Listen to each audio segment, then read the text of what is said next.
श्री सद्गुरु महाराज की जय। शांति संदेश अप्रैल 2020 ईस्वी से। सीधा बैठने से आयु की वृद्धि। गुरु सेवी स्वामी भगीरथ बाबा। सम्मानीय साधु समाज, साधक वृंद, धर्म प्रेमी सज्जनों, माताओं एवं बहनों, अभी आप लोगों ने श्रीमद् भागवत महापुराण के पाठ में भगवान कृष्ण के वचन में सुना, सम आसन आसीना समकायो यथा सुखम हस्तावुत संग आधाये स्वनासाग्र कृत छन।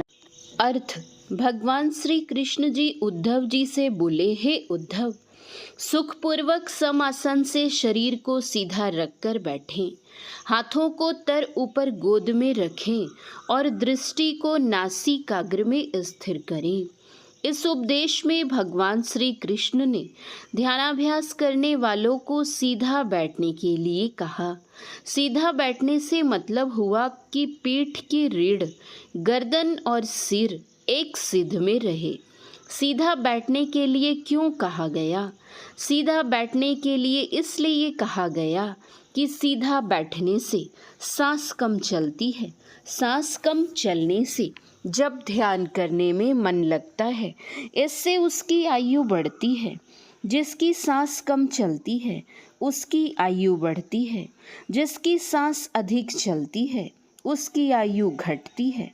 जैसे हाथी धीरे धीरे चलता है, इसका श्वास कम चलने के कारण इसकी स्वाभाविक आयु 100 वर्ष बताई गई है।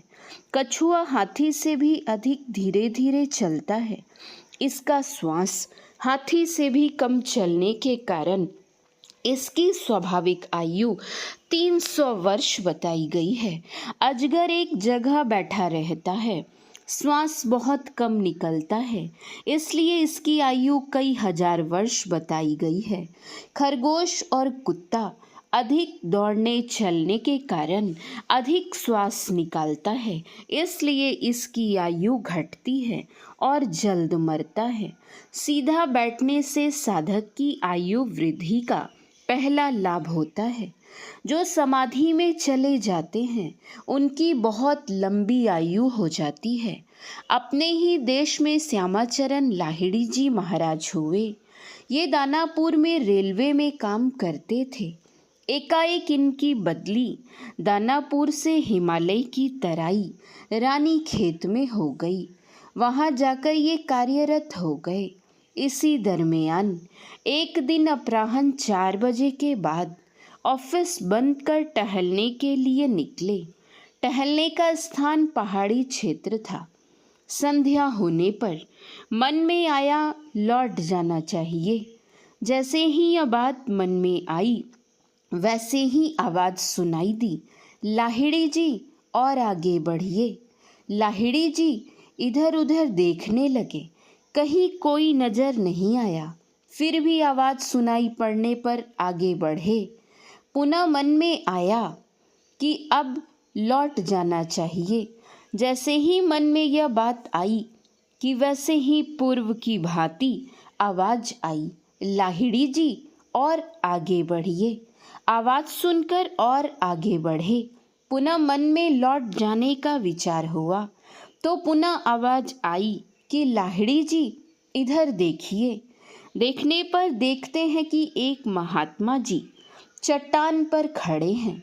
महात्मा जी के समीप जाने पर महात्मा जी ने अपने साथ में चलने के लिए कहा। महात्मा जी ने उन्हें एक गुफा में ले गए। उन्होंने देखा गुफा प्रकाशित है और 3-4 महात्मा जी समाधि में बैठे हुए हैं। एक आसन खाली था। महात्मा जी ने लाहिड़ी जी से कहा, लाहिड़ी जी, यह आसन कमंडल चूटा आसा किसका है? लाहिड़ी जी ने कहा कि महाराज, मैं तो यहाँ पहली बार आया हूँ, मुझे क्या पता यह किसका है। महात्मा जी ने कहा, लाहिड़ी जी, यह आसनी कमंडल चूटा आसा सब तुम्हारा ही है। तुम इसी पर बैठकर ध्यान करता था। तुम्हारे शरीर छूटने पर यह आसन खाली है। तुम्हारा जन्म बंगाल के नदिया जिले के घुर्णी ग्राम में हुआ। अभी तुम रेलवे में दानापुर में काम करते हो। मेरी प्रेरणा से ही तुम्हारी बदली हुई। मेरी ही प्रेरणा से तुम इधर घूमने के लिए आया। यह तुम्हारी आसनी है। यह सुनकर लाहिड़ी जी रोने लगे। महात्मा जी के कहने पर लाहिड़ी जी 6-7 दिनों तक वहाँ रहे। उनसे दीक्षा भी ली। उन महात्मा जी का नाम बाबा जी महाराज था। बाबा जी महाराज ने उन्हें लौट जाने के लिए कहा। वे वहाँ से आना नहीं चाहते थे। बाबा जी महाराज बोले, लाहिड़ी, तुम इस ज्ञान प्रचार के लिए संसार में जाओ। जब तुम्हारी इच्छा दर्शन करने की होगी तो तुम्हें दर्शन दूंगा। तुम ऑफिस जाओ, तुम्हें वापस हो जाने की चिट्ठी मिलेगी। जब तुम मेरा दर्शन करना चाहोगे तुम्हें मैं दर्शन जरूर दूंगा। बाबा जी महाराज के कहने पर लाहिड़ी जी जब ऑफिस आए तो उन्हें चिट्ठी मिली। चिट्ठी में लिखा था कि आपकी बदली भूल से हो गई है। आप पुनः दानापुर आ जाएं। लाहिड़ी जी के पूर्व जन्म के गुरु अब भी संसार में हैं। जब लाहिड़ी जी दानापुर आए तो उन्होंने रानीखेत की सारी बातें अपने साथियों को सुनाई। इसके साथ साथ यह भी बताया कि उन्होंने मुझे वचन दिया है कि जब तुम दर्शन करना चाहोगे तुम्हें दर्शन दूंगा। लाहिड़ी जी के साथियों ने कहा कि उनका दर्शन हम लोगों को भी कराइए। लाहिड़ी जी ने उन लोगों की बातें मानकर एक बड़ा हॉल साफ करवाया। अपने साथियों सहित हॉल में आए और उन्होंने मन ही मन अपने पिछले जन्म के गुरु बाबा जी से दर्शन देने के लिए प्रार्थना की। इनके प्रार्थना करने पर बाबा जी महाराज उस हॉल में प्रकट हो गए। सभी लोगों ने उनका दर्शन किया। जिस समय पूज्य संत सेवी बाबा सशरीर थे, मैं दिन के भोजन के बाद उन्हें प्रणाम करने के लिए गया। वे गुरुदेव निवास के पूर्वी बरामदे पर आसन लगाकर बैठे थे। मेरे प्रणाम करने पर बाबा मुझे एक निगेटिव देते हुए बोले कि देखिए तो इसमें किसका चित्र है। मैंने निगेटिव को हाथ में लेकर देखने लगा। उस निगेटिव में एक ही शक्ल के 2 चित्र थे, लेकिन एक वस्त्र वाला और दूसरा बिना वस्त्र वाला। मैंने कहा कि चेहरा तो एक समान है, लेकिन एक में वस्त्र पहना हुआ है और दूसरे में वस्त्र नहीं है। पूज्य बाबा बोले कि किनका चित्र है। मैंने कहा कि पहचान में नहीं आ रहा है। पूज्य बाबा बोले कि श्यामाचरण लाहिड़ी जी महाराज के पिछले जीवन के और इस जीवन के गुरु बाबा जी महाराज के चित्र हैं। आरा के विजय शर्मा जी सपरिवार हरिद्वार घूमने के ख्याल से गए हुए थे। हरिद्वार की हर की पौड़ी में एकाएक हल्ला हुआ। बाबा जी महाराज प्रकट हो गए। बाबा जी महाराज प्रकट हो गए। हल्ला सुनकर विजय शर्मा के पुत्र दौड़कर गए उनके पास में फोटो खींचने वाला कैमरा था। वे बाबा जी महाराज का फोटो ले लिए। वही मेरे पास यह निगेटिव भेजे हैं। श्यामाचरण लाहिड़ी जी महाराज के पिछले और इस जीवन के गुरु बाबा जी महाराज अब भी इस संसार में सशरीर हैं। जो समाधि में चले जाते हैं उनकी आयु बढ़ जाती है। इसका मतलब यह हुआ कि जिनकी सांस जितनी कम चलती है उनकी आयु उतनी ही विशेष बढ़ती है। इसलिए साधकों को सीधे तन कर बैठना चाहिए, जिससे कि श्वास कम चले और जब ध्यान करने में भी मन लगे। पूज्य गुरुदेव की वाणी में है, धर गर मस्तक सीध साधी आसन आसीना। साधक को सीधा बैठने के साथ साथ यह भी ख्याल रखना चाहिए कि शरीर में कुछ भी हिलडोल नहीं हो। हिलडोल करते रहने से ध्यानाभ्यास में कुछ भी तरक्की नहीं होती है।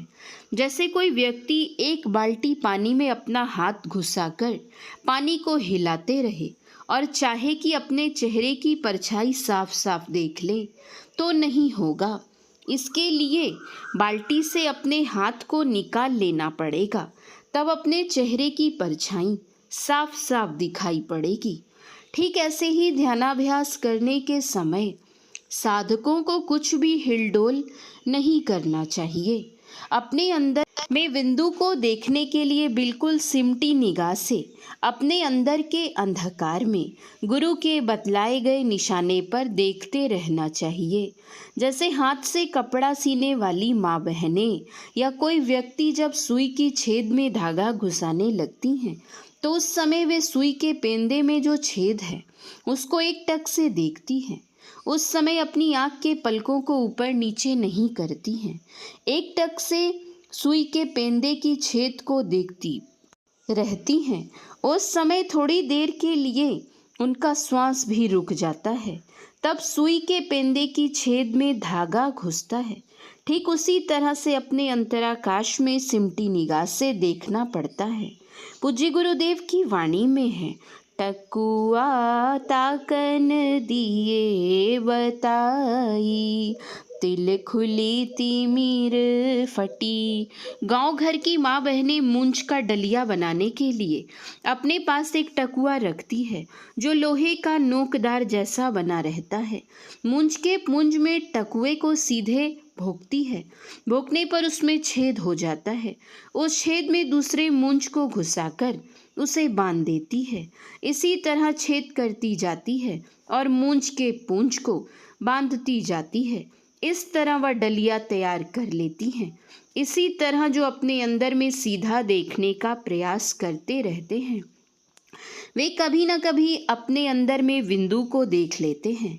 पूज्य गुरुदेव की वाणी में है, दो नयन बीचो बीच सन्मुख, एक टक देखत रहो, आप ही वह बिंदु झलके पट गिरा निरखत रहो।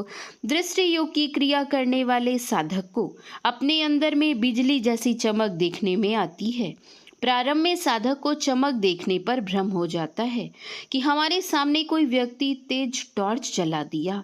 पीछे ख्याल में आने पर तब साधक को लगता है कि किसी ने टॉर्च नहीं जलाया, वह अपने अंदर की चमक को देखा है। चमक देखने वाला साधक अपने अंदर में श्वेत बिंदु को देखता है।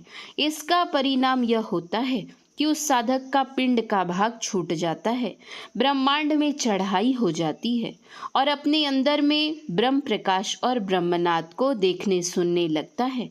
उन्हें पूर्ण रूप से दिव्य दृष्टि की प्राप्ति हो जाती है। इस साधना में सफलता उनको मिलती है जो इसके पूर्व की साधना मानस जप और मानस ध्यान ठीक ठीक कर लेते हैं। इसकी जानकारी सत्संग से प्राप्त होती है, इसलिए हम लोगों को सत्संग अवश्य करते रहना चाहिए।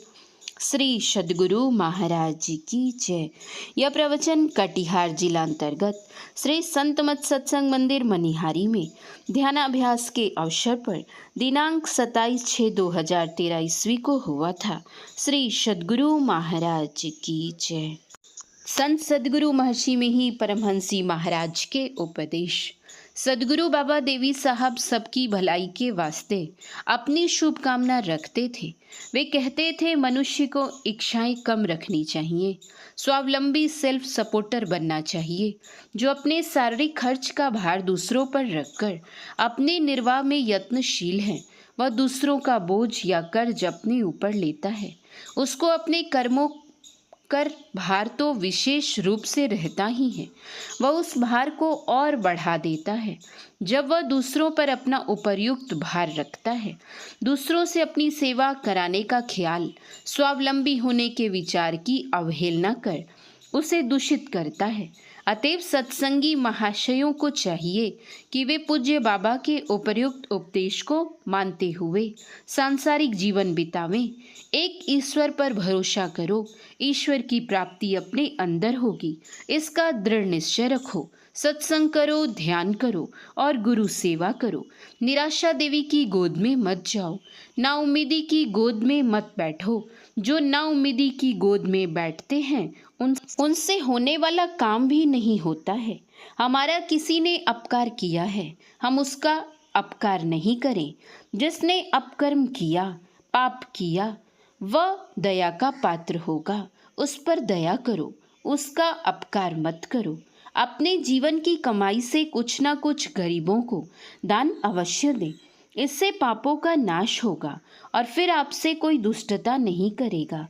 जहां आप अपने को बलहीन पाइए तो भगवान को याद कीजिए और अपनी शक्ति लगाइए, अवश्य मदद मिलेगी। श्री सद्गुरु महाराज की जय। श्री सद्गुरु महाराज की जय। श्री सद्गुरु महाराज की जय।